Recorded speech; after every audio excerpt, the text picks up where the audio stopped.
आने वाले दिनों में जो त्योहार आने वाले हैं उसे लेकर भोपाल कलेक्टर ने नई गाइडलाइंस जारी की है, जिसके तहत कोई भी धार्मिक कार्य या सामाजिक कार्यक्रम सामाजिक स्थलों पर नहीं किया जाएगा और ना ही कोई धार्मिक जुलूस या अन्य बड़े जमावड़े लगाए जाएंगे और ना ही कोई रैली निकाली जाएगी। शहर के लोगों से अपने अपने घर में रहकर पूजा पाठ कर त्योहार मनाने की अपील की गई है।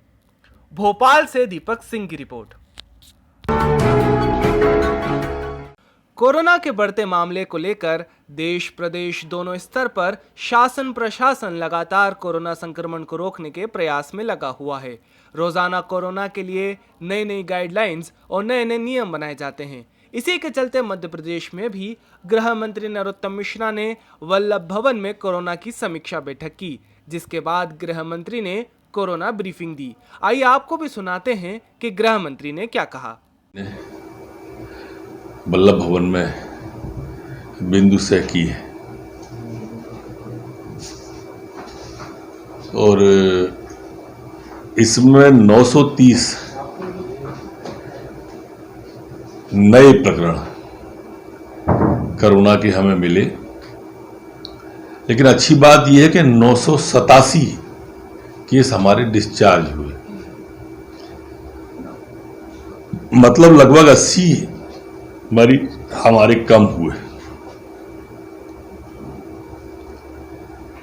नए 930 मिलना, 987 डिस्चार्ज होना बड़ी सफलता है। हमारी मध्य प्रदेश में रिकवरी रेट 75.5% हो गई है बढ़ के, जो देश के सफलतम प्रदेशों में से एक मध्य प्रदेश है। नंबर और खिसके हैं, अब 16वें नंबर पर आ गए हैं 15वें से। टेस्ट संख्या भी हमने लगभग 20,000 के आसपास बढ़ा के कर ली है। अभी स्थिति पूरी तरह से नियंत्रण और निगरानी में माननीय मुख्यमंत्री जी एक एक क्षण की कर रहे हैं। भोपाल से दीपक सिंह की रिपोर्ट। राज्यसभा सांसद और पूर्व मुख्यमंत्री दिग्विजय सिंह ने मध्य प्रदेश के मुख्यमंत्री शिवराज सिंह चौहान को पत्र लिखा है, जिसमें दिग्विजय सिंह ने कहा कि अगर मुख्यमंत्री किसानों के शुभ चिंतक है तो उन्होंने 15 सालों तक बासमती चावल उत्पादन किसानों की सुध क्यों नहीं ली। साथ ही कहा कि मध्य प्रदेश के शरबती गेहूं, ज्वार, बाजरा, कोदे, कुटकी में भी देश में सबसे अच्छे मध्य प्रदेश में पाए जाते हैं, तो बासमती चावल के साथ इन्हें भी दिया जाए जीआई टैग। नमस्कार। मध्य प्रदेश में पिछले कुछ वर्षों में बासमती धान की पैदावार काफी होने लगी है। होशंगाबाद, नरसिंहपुर, बुधनी, सीहोर, रायसेन, विदिशा, इन जिलों में और डबरा, इन जिलों में बासमती की काफी पैदा होने लगी है। यूपीए सरकार में मैंने भी प्रयास किया था, शरद पवार जी से मैंने भी अनुरोध किया था, चिट्ठी लिख के भी मैंने उनसे अनुरोध किया था, मिला भी था कि मध्य प्रदेश के बासमती चावल को जीआई टैग नहीं मिल पा रहा है, जबकि किसी भी तरह से गुणवत्ता में कमी नहीं है। मुझे इस बात की हैरानी होती है कि शिवराज सिंह जी अपने कार्यकाल में इस मुद्दे को नहीं उठा पाए। पिछले 13-14 साल से वे मुख्यमंत्री रहे हैं। अब केंद्रीय कृषि मंत्री भी नरेंद्र सिंह तोमर हैं, प्रधानमंत्री मोदी जी भाजपा के हैं। अब क्या दिक्कत है? मैं चाहूंगा और केंद्र सरकार से अनुरोध करूंगा, नरेंद्र सिंह तोमर जी से अनुरोध करूंगा कि हमारे मध्य प्रदेश में पैदा होने वाले बासमती चावल को जीआई टैग तत्काल दिलवाएं, ताकि उन्हें अपने उपज का सही मूल्य मिल सके। केवल बयानबाजी से काम नहीं चलेगा, ठोस काम करना पड़ेगा और उसके लिए तत्काल निर्णय करने के लिए मेरा अनुरोध है। धन्यवाद। भोपाल से दीपक सिंह की रिपोर्ट। सावन भादो मास में निकलने वाली बाबा तिलभांडेश्वर की इस वर्ष की अंतिम सवारी ठाट बाट से निकली। पुलिस जवानों ने प्रशासन की ओर से बाबा तिलभांडेश्वर को गार्ड ऑफ ऑनर दिया और साथ में सलामी भी दी। तत्पश्चात ढोल धमाकों के साथ बाबा की सवारी प्रारंभ हुई। कोरोना संक्रमण के चलते प्रशासन की गाइडलाइन के अनुसार अंतिम सवारी भी परिवर्तित मार्ग से निकाली गई।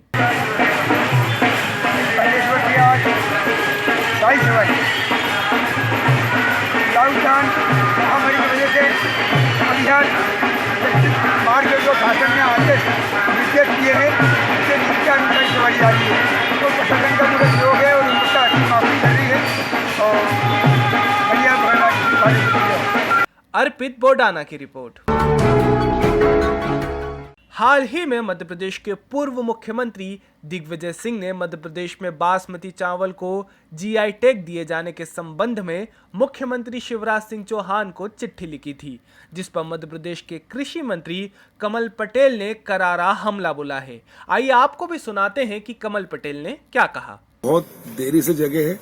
15 महीने दिग्विजय सिंह जी के इशारे पर कमलनाथ जी की सरकार चली और 15 महीने इन्होंने लूटने में कोई कसर नहीं छोड़ी, चारों तरफ माफियाओं को राज कर दिया। तब दिग्विजय सिंह जी को याद नहीं आई कि मध्य प्रदेश को जीआई टैग मिलना चाहिए, उसके लिए सुप्रीम कोर्ट में वो केस लगाए या फिर हाई कोर्ट मद्रास में अपना पक्ष रखें, वहां तो कुछ किया नहीं। और पंजाब के कांग्रेस के ही मुख्यमंत्री जो मध्य प्रदेश का जीआई टैग ना मिले इसके लिए प्रधानमंत्री जी को पत्र लिखा है, तो मैं दिग्विजय सिंह जी को सलाह देना चाहूंगा कि वो वहां के मुख्यमंत्री, पंजाब के मुख्यमंत्री को अमरिंदर सिंह जी को पत्र लिखें तो अच्छा होगा कि वो मध्य प्रदेश का विरोध ना करें। एक उसका जवाब दें पहले।